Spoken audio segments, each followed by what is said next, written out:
Vote with your wallets. Yeah. There are no market failings to prevent people from being able to make conscientious and accurate decisions with their dollar. Yeah. There are no processes by which people can be encouraged to make the wrong decision with their money, like, say, through advertising, the multi-hundred billion-dollar-a-year global industry that exists specifically to help people make decisions that are not in their best interest, to get them to buy the shit they don't need, or buy which is suboptimal to the things they do need. That is literally what advertising is, and it is a billion-dollar business. Marketing is about providing satisfaction. It's not about tricking people or anything to that of the sort. Now, obviously, people do certain things to persuade people. Maybe that could be considered immoral. However, people still decide to buy those things. If they want to make stupid choices, that's their fault. But even with all those things, capitalism has done far more good things than it has done bad things to society. You know, for example, that it brought millions out of poverty. You dip.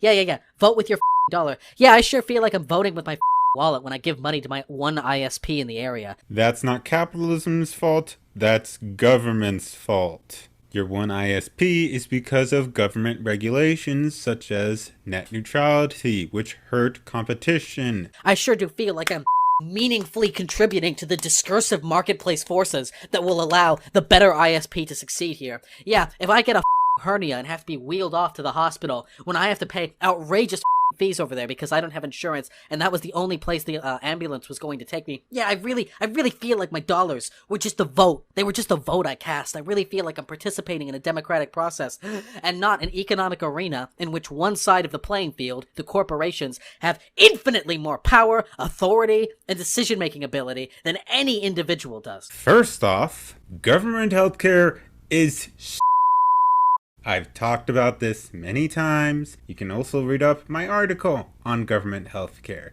It is inefficient and it costs more. The reasons why private healthcare is so expensive is because of government regulations, which make it basically an oligopoly with the medical industry. And there's also the patents which are given to the medical industry, which make it so that these medical industries can continue their monopolies. So no, it's not capitalism's fault that private healthcare is so expensive. It is the government's fault. In a socialist economy, the government has the ultimate power.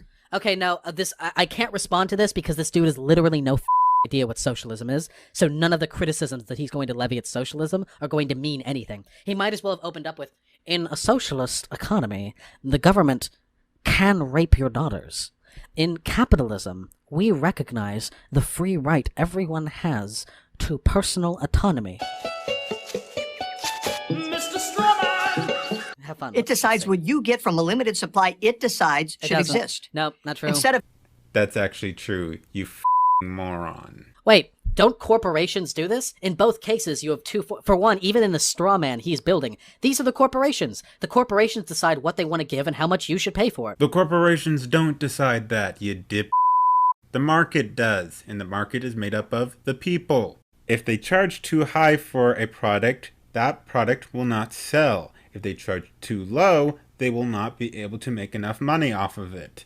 And if they make a product that no one wants, then, well, it won't be made anymore. The whole point of marketing is to provide satisfaction. If you cannot provide satisfaction to your customers, then you will go out of business. For one, not socialism. For two, yeah, it turns out a U.S. embargo will do a lot with your economy, huh? Yeah, it is socialist and bullshit on U.S. embargo. The whole reason why the Venezuela economy is collapsing is because of the government control of its major industries. We'll ignore the fact that leftist activists celebrated it as a great socialist success right up until it wasn't. They didn't. That didn't happen. People have always been tentative about Maduro's regime in Venezuela. Noma Chomsky, Sean Penn, Oliver Stone, Jesse Jackson, Michael Moore, Jeremy Corbyn, Diego Maradona, Naomi Campbell, Danny Glover, Joseph Stiglitz, Bernie Sanders, former President Carter, Democrat representative of New York District 15, Josie Serrano. So please go ahead and tell me how there was no one who thought so highly of him, and that Hollywood and some Democrat politicians didn't praise him. Capitalist economy. can produce the wealth necessary to sustain all of the supposedly free stuff Europeans enjoy. Citation needed. Citation given. They gave you the citation if you just bothered to look. To get the free stuff, after all, you have to create enough wealth to generate enough tax revenue to pay for everything the government gives away. Or, wait for it, what about we take advantage of the trillions of dollars that get hoarded offshore by businesses and we raise taxes, and I don't know, what if we stopped pouring billions of dollars into sectors of the economy that don't affect the well-being of anyone besides a very, very small elite few? As far as taxing businesses and the rich more, yeah, that ain't gonna work. Didn't work in France. You see, when you tax the rich and companies enormous amounts of money, they tend to leave. As for your other comment there, I'm not exactly sure what you're talking about, and I'm pretty sure it would not be enough. And this is completely factually correct, by the way, that there is enough wealth in this country, in the United States of America, right now at this moment, to adequately sustain a middle-class lifestyle for every single person in here. Undocumented immigrant? Yes. Homeless person? Yes. Cisgender straight white male? Yes. Donald Trump? No. Get him out of here. But everyone else? Yes. Let me tell you a little secret. There isn't. What exactly about a democratic seizure of the means of production and communally owned workplaces would prevent this country, with its massive pool of labor, its wealth, its natural resources, the ingenuity and hard work of its constituents, from producing wealth necessary to sustain this nation? Incentive. This has already been tried on the perhaps most true form of communism or socialism. And do you know who tried it? The Pilgrims. And you know what happened? They nearly starved to death. No one had the incentive to produce the food that was necessary because they were going to get the same amount of food whether they worked or not, or whether they worked hard or not. Alright, thanks for having me on, Rash. Now what is it you want me to respond to again? Here's the cancer. Debunked. Communism killed more than capitalism. Okay, he's implying that capitalism has actually killed more than communism. Should be interesting. But before I actually get into this video, I just want to annotate that capitalism is an economic system that is more inherent with the free market and private business practices and investments and interactions than it is with the state. So whatever deaths happen in a capitalist society, it is not because of any systematic force or killing that is happening upon the people. It is more like who everyone just lets die under capitalism more than anything else. Whereas communism almost always requires force, be it by mob rule or by the state. And even if you are going to propose and theorize about anarcho-communism, it is impractical because if you leave people to their own devices, then they are ultimately and naturally just going to end up with bartering and doing voluntary trade with one another to the point that there are going to be some people that are better off than other people. Disparities, in other words. And at that point, is it really communism?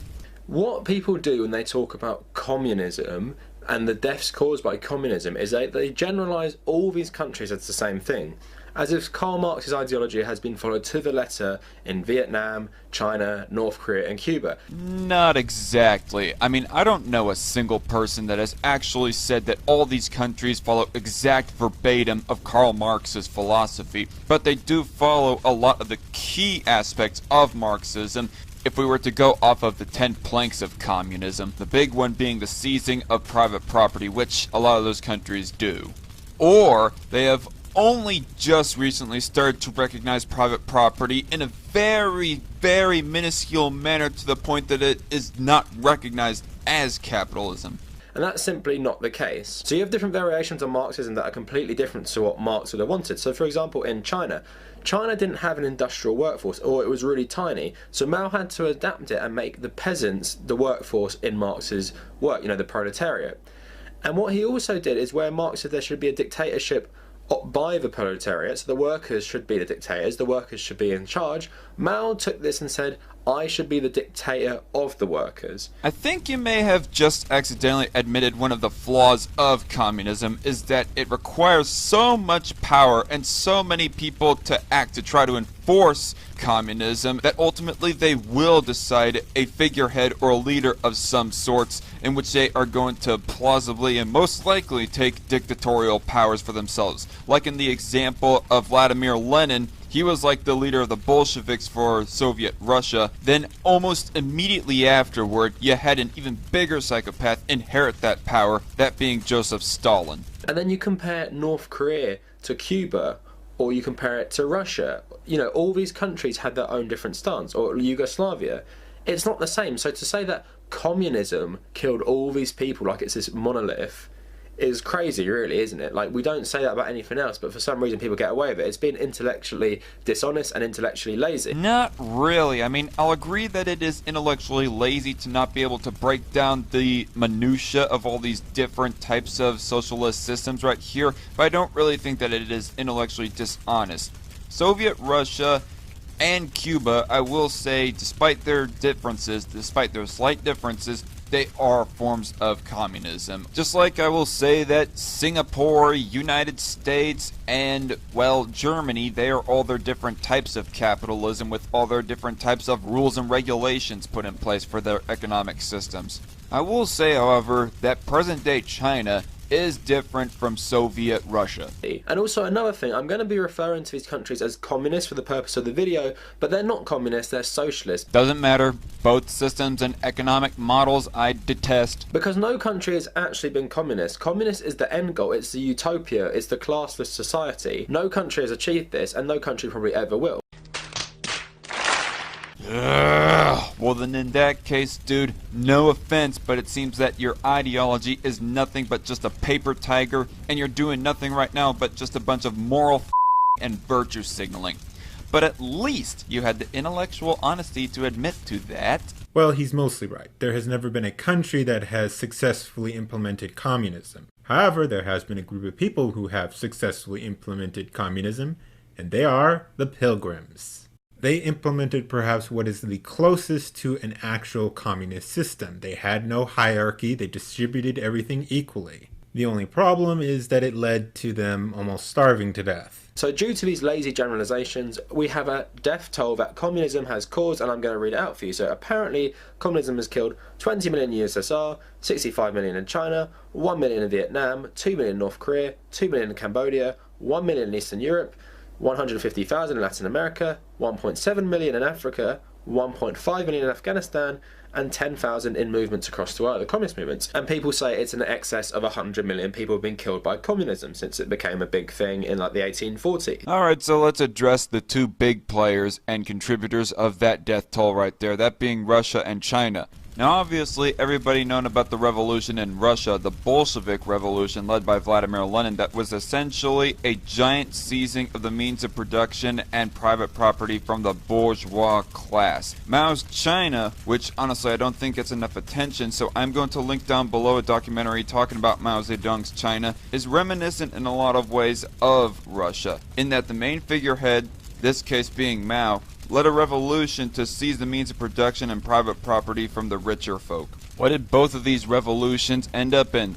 In high amounts of centralized government control over the people and the economy that had led to all these debts. Now you can tell me all you want that Stalin/Lenin's Russia and Mao's China is not the ideal society that you want to live in, and you may even want to live in an anarcho-communist type of society. But the USSR and Mao's China are both examples, among many other examples, of what will logically and practically happen for whenever people do try to institute socialism into the society. Large amounts of government control that just quickly ends up in massive abuse to where there is like high amounts of death. Or they die of starvation. Now, like I said, I find this really intellectually lazy. So the USSR and North Korea don't have the same style of communism. Some would even argue that North Korea isn't actually even a communist state. Maybe, but as far as them not having the same type of socialism or communism, doesn't really matter to me. I reject all forms, practically all forms of socialism and communism. And in fact, I would argue that it's more like a feudal monarchy Communism doesn't normally have one family in power for 3 generations. Is communism a specific form of government, or is it a form of an economic system? Because I always heard that it was the latter. So, for example, in the 1950s, China wanted to get ahead, or Mao wanted to get China ahead for its industrial revolution, I guess. He wanted to industrialize the country really quick and produce lots of steel. So what Mao did is he told the peasant farmers to melt down their tools to make some nice steel for him to export to other countries to sell. Now this steel was really, really bad quality, so no one wanted to buy it, and now the peasants didn't have any tools, so millions and millions of them starved to death.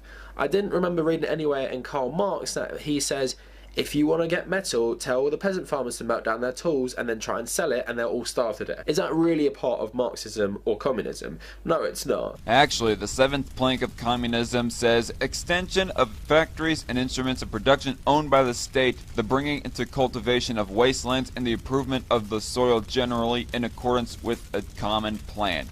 So this sounds very reminiscent of what you explained Mao to be doing right there. And as far as the death count goes, I mean, get real, man. Nobody, when they propose a plan, is explicitly outright calling for the deaths of their own citizens. That's just an outputting result of the failure of that said plan. And like I said, many of these countries have their own stance in it and completely warp what it really is. But yes, using this logic where we all throw in communist countries into one little box, I'm going to do the same with capitalist countries, and we'll see how far we get with how many capitalism has killed. So for this, I think I'm just going to focus on military conflicts. I hate it when people conflate military strategy with economic models, especially when it comes to capitalism and commies criticizing it, and taking into account as to how capitalism basically is inherently a lack of force on the economy, whereas interventionism or war pretty much, especially when you're the aggressor, requires active force. Interventionism and global conflict has nothing to do with the free market and allowing it to work.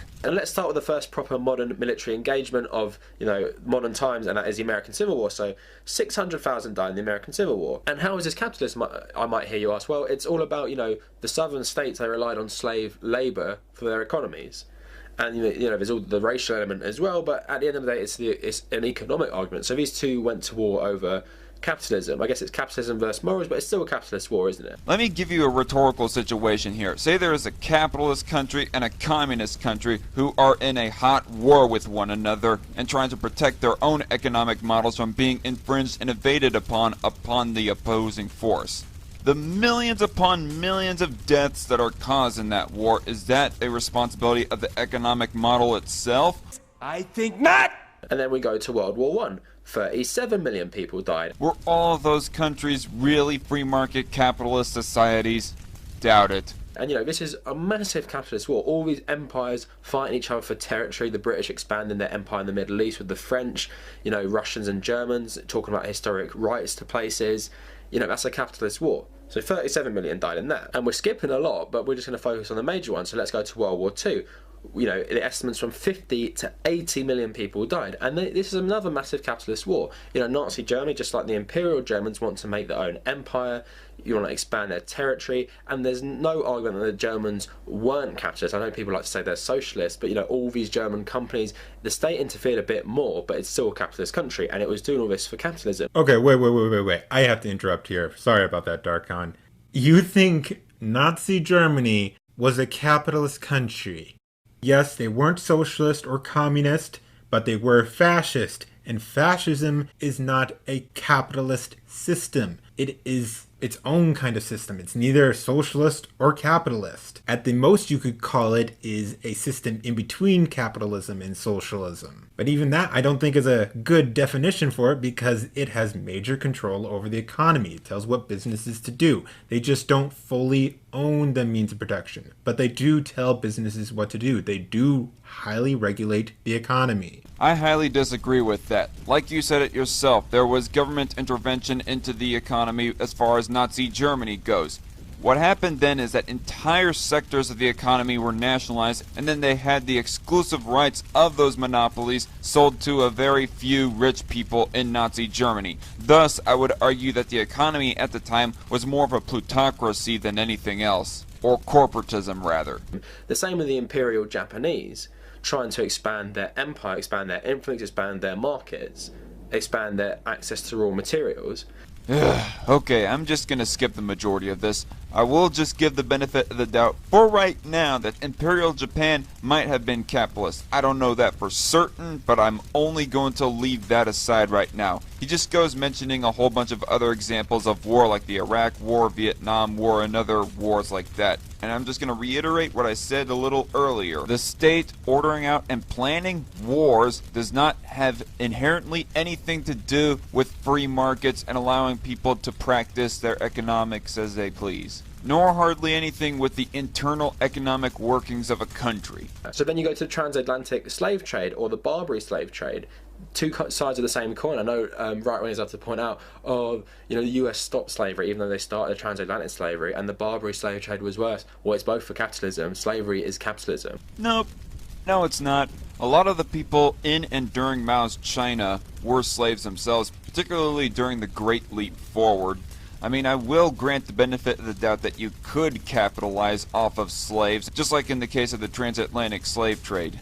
But even then, Adam Smith, who is pretty much prescribed as the founder of modern-day capitalism, shunned the idea of slavery, saying that it is economically inefficient. Smith demystifies wealth creation by explaining how capitalist economies grow. He reaches several important conclusions. Slavery is remarkably inefficient. Violence is less of an incentive than money for a worker, and the cost of buying and maintaining slaves far exceeds the cost of wages. Capitalists will make far more money by treating their workers legally and humanely. But to say that slavery is explicitly capitalism is just intellectually dishonest on your part, dude.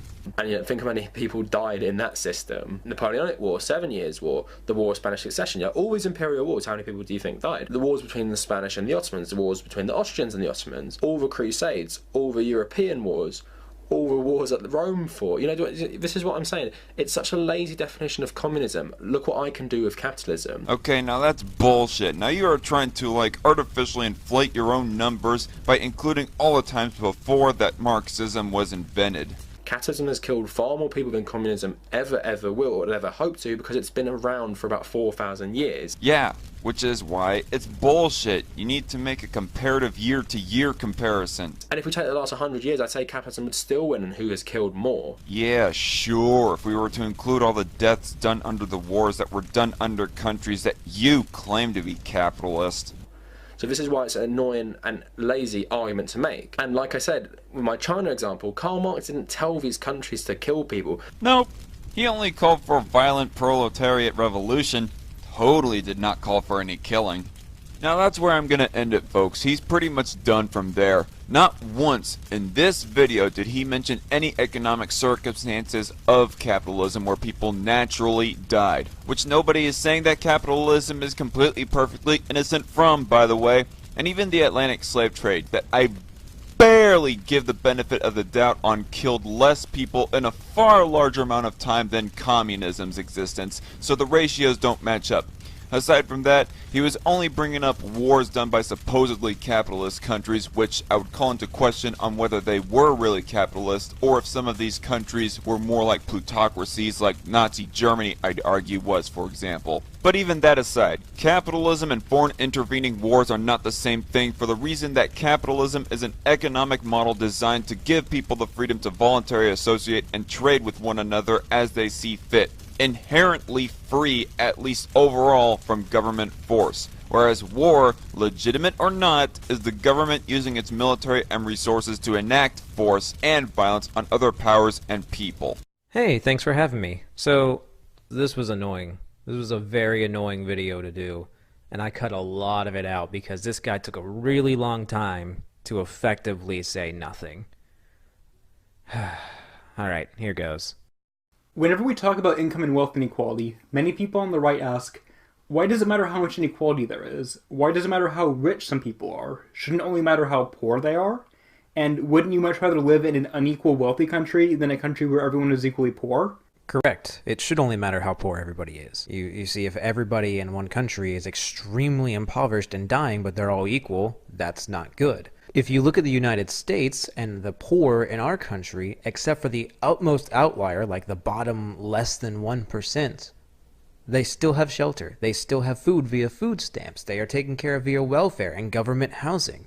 Our poor, although poor, are still better off than the rich in some of these other countries. Wealth inequality does not matter ultimately.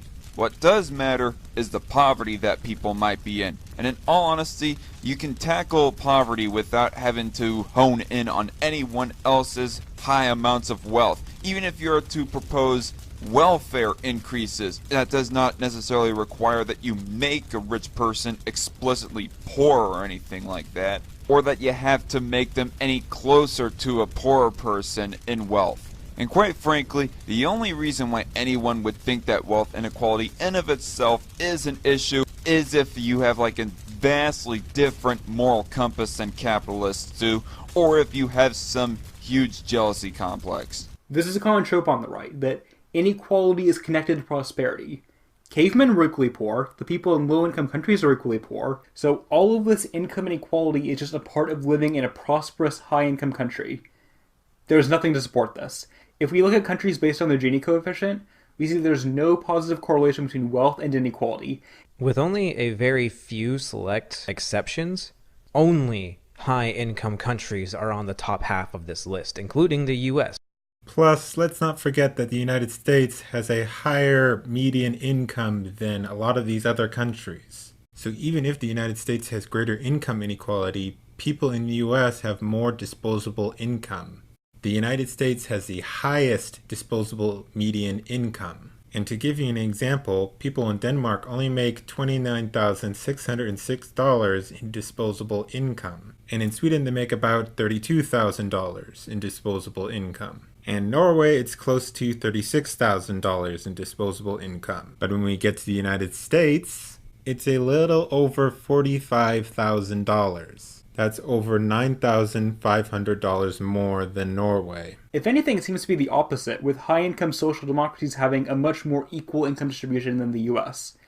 America's income inequality is much more in line with Russia, China, Venezuela, and Mexico. All of which are, in one way or another, a very socialist country. So what are you trying to say? That socialism has no positive or negative impact on these countries? I'm just a little confused in what your point is. Venezuela, clearly very socialist. Horrible inequality. Worse than the United States, based off this chart. You say that Norway is a socialist country, but it has good equality. What's the difference between Venezuela and Norway? If they're both socialist, what's the difference? I would love to hear what the difference you think is between these two socialist countries. Let me guess. One's not real socialism and the other one is. So why exactly is economic inequality a problem? One, it's inefficient from a utilitarian standpoint. Well, yeah, if the inequality gets to a certain extent and nobody can afford anything except for just the top utmost percentile, yes, that's bad because the economy can no longer work. If you have everyone that can't afford anything except for 2 or 3 people, yeah, it's going to collapse on itself. It's just that's basic common sense. No one's arguing that only 2 or 3% should hold all of the wealth. They might have the majority, and it might be a little bit tipped in their favor for reasons that are a little shady, but I would love to hear what you think would solve this issue, rather than just hear that it's a problem. Obviously, the top 1% of the world are screwing over the rest of the world, and that's why they're that wealthy. Very few people become a billionaire by being an honest person. But again, how do you plan on solving it? I want to hear solutions, not just, oh, income inequality is bad. There's a concept in economics called diminishing marginal utility, and that essentially means that the more of something you have, the less you benefit from having more of it. So if a CEO went from making $53 million a year to making $52 million a year, what difference does it make? They still make $52 million that year. But if you take that $1 million difference and split it between 20 low-income families, $50,000 each, then that could change their lives. If that is something that you advocate for, well then you just prove the point that I tried to bring up a little bit earlier, dude. See what I mean? It doesn't even matter of how much wealth a person owns. I mean, in the example that you just brought up there is still like a $52 million wealth gap between the rich guy and all of those poor people combined that have received his $1 million in taxes. And how do you plan on taking that $1 million from the wealthy person and giving all of these families their $50,000. How do you plan on giving them exactly that? By taxing that rich person, that extra $1 million, so then the government can take its 30% and then give these 20 families nowhere near that 50,000. Oh, and after they take that 30%, they also have to divvy it up in the programs that family may or may not use. The money is much better in your hands. What we should do is focus on incentives to make it so that they actually pay their employees more, not just tax it, put it through the system where they get maybe like $10 back. That's dumb. Our government's horribly inefficient with money. More money is taxed than we need to make all of these things free. We just don't know how to budget. So just giving them more money is not going to magically make them know how to budget. This is why high-income countries with a more equal distribution of wealth in the US are happier, healthier, and have less crime. Because more resources are going to the people who need them instead of being hoarded by the people who have more than they could ever need. Those countries do not have the black population that we have. If you factor out blacks and Hispanics from the United States, our crime drops considerably. Plus, the happiness scales are complete bull. Number 2, pricing out. Making $30,000 a year in Mississippi is not the same as making $30,000 a year in New York or California. There are several reasons for this, but one of them is that the majority, or at least a plurality of rich Americans live in New York or California. They also have the most socialist laws, so, a lot of good that did the poor people there. They have the most money to spend, so supply and demand takes its course and things become too expensive for low-income people to live there. This is how gentrification works. You can make a decent living in a low-income area, but if a company brings in a lot of high-income people, then the cost of rent goes up, the cost of food goes up, and less privileged people are forced into even worse areas or even homelessness. That's not the rich people's fault, that's the government's fault for making everything so f***ing expensive. It, also creates a bunch of jobs for the people that live in that area, but, that's just too much economics for you, I guess. And 3, this degree of inequality is not sustainable. What happens to these giant companies when people can't afford their services anymore? The periods of greatest inequality are generally followed by severe crashes, and the US is the greatest amount of inequality since the 1920s. Alright, your third point, actually pretty decent. I can't truly argue it because, like I said earlier, yes, when inequality gets to a certain extent, it's unsustainable. And it being as bad as the 20s is pretty darn bad. But now I have another question. Who is it that has all of this money? Who is this 1 to 2% that has all of this money? Bankers. It's not the fact that people aren't being taxed, it's the fact that they're being driven into debt by banking. Our banks are destroying the middle class because, oh, do you make $50,000 a year? Yes, I'll let you take out a $250,000 loan for your house. Oh, you couldn't quite pay the mortgage between all of your taxes and the interest rate? Oh, sucks. Guess what? Foreclosed. Now you've lost everything. And where'd the money go? To the banker, who already had all of the money. Maybe you should focus in on who's the bad guy and why inequality exists, and not just that it exists. There's going to be another big crash in the coming years. I just hope that it doesn't happen right after President Sanders takes office. Well, he's never going to, so you got that going for you, I guess. So the next 15 minutes in this 18-minute video are primarily just him playing back other people's videos for him to give a 20-second rebuttal to. So I'm going to just skip all that. When we talk about the outrageous amount of income and wealth inequality, we're talking about the sheer scale of it and how real wages have largely stagnated for most Americans while the wealthy keep getting wealthier. CEOs have gone from making 20 times as much as their average worker to making 361 times as much as their average worker. So wait, you're telling me that the CEOs make significantly more now despite our country becoming significantly more socialist over the last 70 years? No matter how much President Sanders or Supreme Leader AOC raise taxes, there will still be people rich enough to buy flat-screen TVs and other high-end technologies. They'll just, be a lot less of them. Oh, and it won't help poor people at all because, again, our government's really bad at managing money, hence our over $22 trillion in debt. The last argument that I want to address is that poor people can become rich, and that instead of focusing on more equal outcomes, we should be focusing on equal opportunity. Except that economic inequality and unequal opportunity go hand in hand. You can't really separate them. The United States is one of the worst degrees of socioeconomic mobility in the developed world. There are some low-income people who make it big, sure, but these are the exceptions, not the rule. Yeah, there's some problems with the Great Gatsby curve. For starters, correlation does not equal causation. And if you want to hear more about how the Great Gatsby curve is flawed, I'll leave sources down below for that as well. Before I wrap up this video, there are a few other things I want to talk about. First, the Trump administration wants to go back to the moon with the eventual hope of establishing a colony, which sounds great. I was thrilled about this, until I found out that he wants to pay for this by raiding the funds for Pell Grants. As if America weren't scoring badly enough on socioeconomic mobility, the Trump administration wants to potentially make it harder for low-income people to go to college. Except he's not taking money from it, he's taking it from its reserves in its surplus, which means it still has as much money as it used to. Not a finger on the insane military budget, no chance that he would reverse his tax cuts, and he still wants to build that stupid wall. Heck yeah, and I hope he does. Well, that's enough of that cancer. And boy, were they stupid. I'm pretty sure I lost a few brain cells there. And if it wasn't for you, Eisenwulf, and you, DarkCon, I think I might have gone brain dead trying to take on these idiots. So thanks for collaborating with me. Thanks Rational Outlaw for this collab idea. And to everybody watching this video, go subscribe to Rational Outlaw. He really works hard on his YouTube channel and uploads a lot more often than I do. And Eisenwulf, I have never come across you before until right now, but I know that now I'm gonna have to definitely check out more of your content. For those who are watching, go subscribe to them. They have great content there.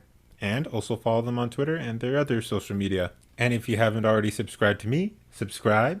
And if you really like my content, donate to me or buy something from one of my merch stores. So go do all that, and I'll see y'all later.